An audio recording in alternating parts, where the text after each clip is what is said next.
I'm Darren. I've been using the C2 Plus Enhanced for over a week now, and here's a few things I wish I knew before I started using it.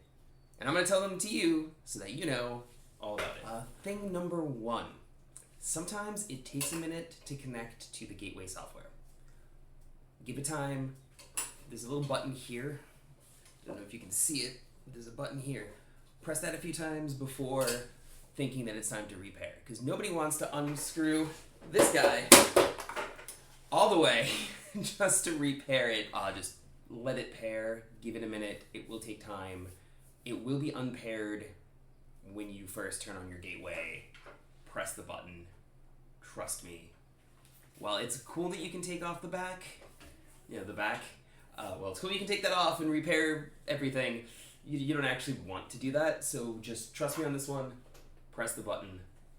Let it pair. Another thing I wish I knew was about the shoes. So you're going to see this guide in your manual on how to build your C2 Plus Enhanced. It's going to tell you about all the shoes. Two things about this. One, when they mean soft, they mean these fuzzy things that come on the shoes. So take those off. And when they mean hard, they mean these guys, which might not be in the shoebox. They might be in the box with all the tools in it. So keep an eye out for these. They're fuzzy on this end and hard on the other end, and then you put them right on here. Now you'll also see in the guide, if you take a look, the blue means the soft ones. They're fuzzy on one side, soft on the other. The dark means these ones. But the light one, you can see under beginner right about there-ish. Yeah, right about there. Says clear, nothing. Which would be this, just the Velcro. However, I don't recommend doing just the Velcro. Because I've been doing this for a while. I had the C1 for 3 years. This is my C1 shoe. If you can take a look, the Velcro is, nothing's sticking to that anymore. You can't put the Velcro back on. So you don't do that. Don't do the lack of slit for very long because you're going to wreck the Velcro. So put something on it.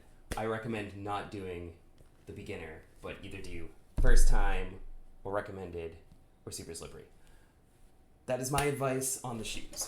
Another thing I wish I knew when I was building this thing is, when you take this off, it's going to talk about height holes and setting up your height holes. These are not the height holes, even though the list seems to only go from here to here. These are the height holes. So the 5'7" is this one, the 5'9" is that one, etc., etc., etc. These are the height holes. These line up in here, and I set mine in between two so that I get a little bit more jumping space, which is what you're supposed to do, and that's how that works. But remember, these things, the bolts in the middle of them, those are your height holes, not the holes you're actually using to put the pins on. Which I knew that at the time, because the first time I used it, the thing was really, really low, and that was unpleasant.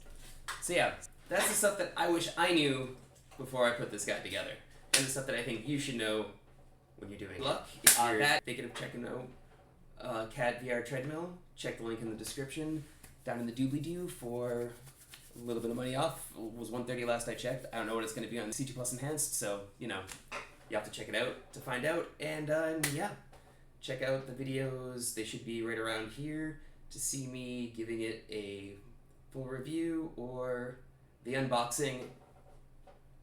Keeping in mind what I know now, I think editor Darren actually makes fun of me for doing it wrong.